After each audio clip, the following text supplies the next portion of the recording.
so disebabkan aku banyak sangat makan makanan manis dengan makanan segera, so penyebabnya aku tak jadi semakin gemuk. Inilah dia penyebab dia. Korang boleh tengok aku kat mana sekarang ni. Okay, so sekarang aku berada di gym.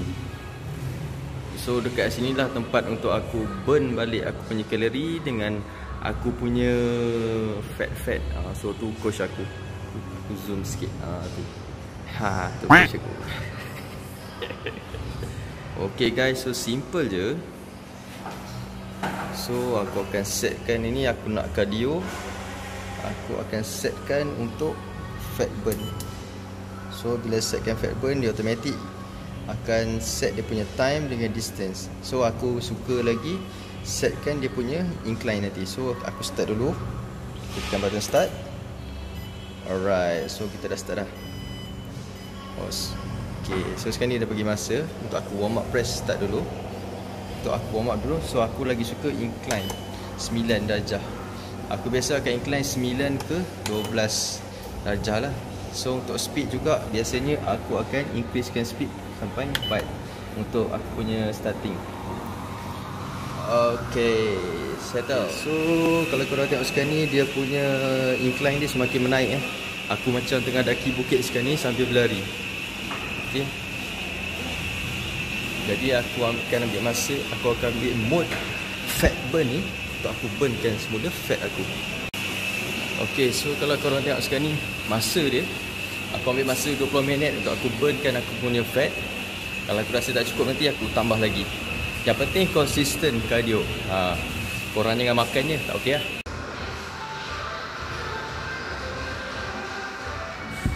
Okay, so kalau tengok tadi, aku dah buat mode fat burn 20 minit, baru 100 lebih kalori yang aku bakar. So tak cukup lagi nak bakar yang aku makan kek banyak-banyak tu.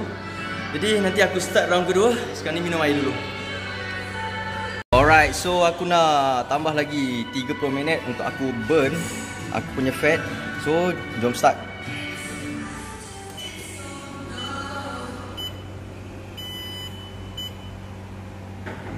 Okay, so macam biasa aku suka tambah dia punya incline dengan aku suka ditambah dia punya speed untuk bagi rasa naik bukit. Okay, jom tengok macam mana. Let's go.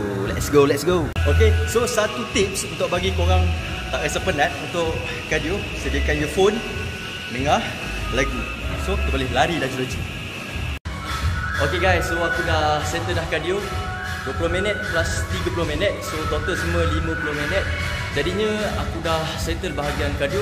Aku nak pergi workout pula untuk bicep dan tricep. So hari ni kita nak training apa? Hari ni kita main bicep. Yes. Mana? Jom sekali.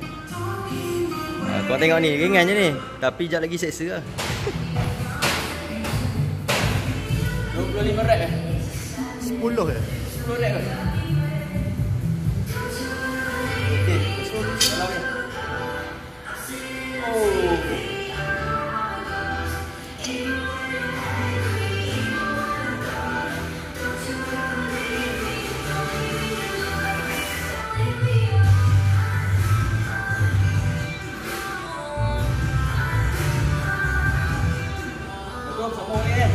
Yeah.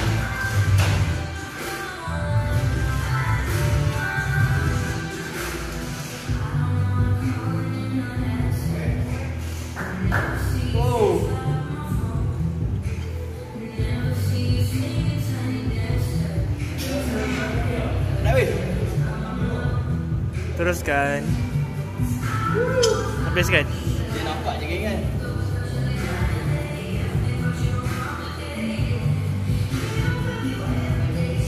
Okey. Macam mana feel? Oi, barai. Guys, so itu saja video aku untuk kali ni. Kalau korang ada sebarang cadangan atau idea, boleh dropkan komen di bawah. Jangan lupa untuk like dan subscribe ke channel Azam Cobra. See you guys in the next video. Bye. Bye.